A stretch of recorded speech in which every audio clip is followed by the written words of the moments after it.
Et hop, cette nouvelle série sur l'IA, l'intelligence artificielle, ou AI, pour simplifier, avoir le même acronyme qu'en anglais, donc pour Artificial Intelligence. Après un faux départ, ce sera, je l'espère, une série divertissante et vous pourrez aller ensuite en découvrir plus en allant sur Internet ou sur vos livres de référence. Donc cette série s'appelle Eyes Hit en anglais et vous la lisez comme vous voulez. Et c'est parti, donc premier photographe mystère.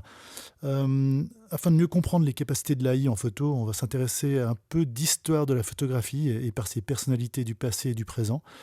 Chaque semaine, on prendra aléatoirement un photographe ayant marqué son temps et pour cela, on va demander à l'AI de nous l'expliquer, à tort ou à raison, et il ne vous restera plus qu'à aller voir des sources fiables et comparer ensuite si ça fait sens. Pour ces premiers épisodes, je vais donc me reposer sur OpenAI, DALL-E pour les illustrations et OpenGPT pour le data. Alors, et hop, premier épisode, tadam, Raymond Depardon. Nous allons observer et voir si OpenGPT sera capable de nous prouver ses connaissances en lui. Demandons et voyons ce qui le rend si unique. Puis après, on demandera aussi à DALL-E d'illustrer un peu ses propos. Et c'est parti. Raymond Depardon est un photographe et cinéaste français. Il a commencé sa carrière en tant que photographe de presse dans les années 60, couvrant des conflits et des problèmes sociaux dans le monde entier. Il s'est ensuite tourné vers des projets plus personnels, tels que sa série sur les communautés rurales de France. Depardon a également réalisé plusieurs films documentaires et a été décoré de la Légion d'honneur en 2017. Ok, bon ben, ouais, voyons s'il peut aussi produire des photos dans le style. On va lui demander de nous produire quelques photos dans le style qui illustrent aussi un peu les propos de OpenGPT. Soyez-en juges. Le travail de Depardon est fortement axé sur la photographie documentaire, ce qui signifie qu'il capture des événements, des personnes et des lieux réels tels qu'ils se produisent. Ces photographies ont souvent un aspect journalistique et elles ont pour but de raconter une histoire ou de révéler une vérité. Alors, intéressant, la vision de DALL-E de ce que OpenGPT disait. Alors, il essaie de produire quelque chose dans le style. Pour ceux qui connaissent le travail de Raymond Depardon, il y a peut-être quelques petites vibrations, mais allez, on va voir un petit peu, il va nous en dire un petit peu plus. Depardon est connu pour sa capacité à capturer des moments intimes et ses photographies ont souvent un sens de l'humanité. Il a un œil aiguisé pour les détails et les compositions, et ses photographies sont souvent caractérisées par un sens de l'intimité et de l'humanité.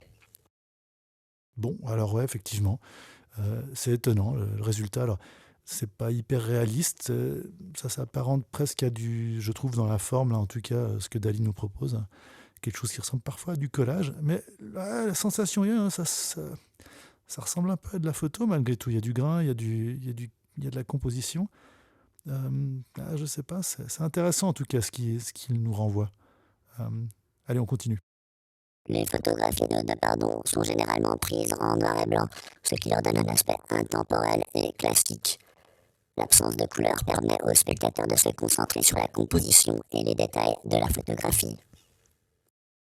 Ouais, alors ces scènes de l'extérieur, effectivement, je trouve ça assez bluffant personnellement. Alors, c'est loin du travail que faisait Depardon, mais je trouve.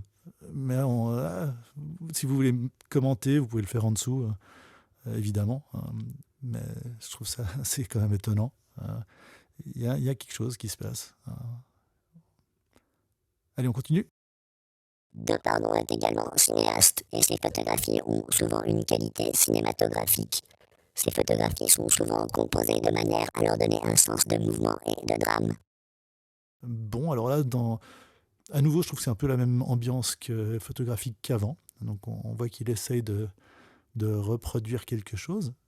Je trouve qu'il y a quelque chose. Alors, je ne sais pas si c'est juste technique ou si c'est. Mais je trouve il y a une ambiance qui me fait penser. Alors, je suis peut-être biaisé parce que je suis en train de faire la présentation en même temps, mais. Euh, ouais, alors, ouais. Voyons-en un peu plus. Le travail de Depardon se concentre souvent sur les problèmes sociaux et politiques, et il est loué pour sa capacité à capturer des images puissantes qui racontent une histoire et révèlent une vérité sur la société et le monde. Alors là, on a deux photos couleurs, hein, un peu comme au début. On a eu pas mal de noir-blanc. Donc, effectivement, ça c'est aussi pris en compte. Et ouais, on dirait un regroupement un peu politique ou social, en tout cas à gauche. Euh, il y a quelque chose, en tout cas. Je suis assez bluffé par cette première série. Ouais. Alors, vu qu'on a un AI Raymond à disposition, là, où il essaye d'aller dans le style de Raymond Depardon, on va peut-être lui demander quelques créations uniques, non? Allez, on va commencer par demander un portrait d'un politicien dans un avion avec une grenouille et un aquarium dans le fond, avec 2 fenêtres sur un parc, dans le style de Raymond Depardon. Est-ce que ça pourrait y ressembler? Alors, hop, tadam! Ouais. Alors, c'est assez intéressant. Là, visiblement, pour ces 2 propositions, l'une en couleur, l'une en noir et blanc, et une ambiance qui, moi, me rappelle quand même Depardon. Je ne sais pas pourquoi. À nouveau, je suis peut-être biaisé, mais n'hésitez pas à commenter. Il a un peu oublié l'avion dans la photo de gauche, mais la grenouille, en tout cas, est à l'extérieur. Je ne sais pas trop comment elle fait pour... Alors, quoi qu'à gauche, elle est peut-être à l'intérieur. C'est assez surréaliste quand même, le résultat. Est-ce qu'on en a d'autres? Ouais, voilà. Même chose ici. Alors, un autre point de vue. On retrouve la grenouille à gauche, une photo en couleur. Alors, à droite, je ne sais pas où la grenouille est passée. C'est peut-être ce gros truc qui est derrière le politicien. Alors, ça ressemble plus à un train qu'à un avion pour moi, en fait. Les 2 images d'avant aussi, en y pensant.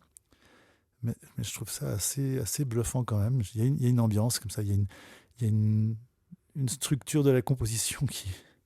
À nouveau, je pense que je suis vraiment dans la subjectivité aussi de la chose, vu que j'ai préparé la présentation. Alors, je serais curieux d'avoir votre avis. Voyons encore si on a d'autres propositions.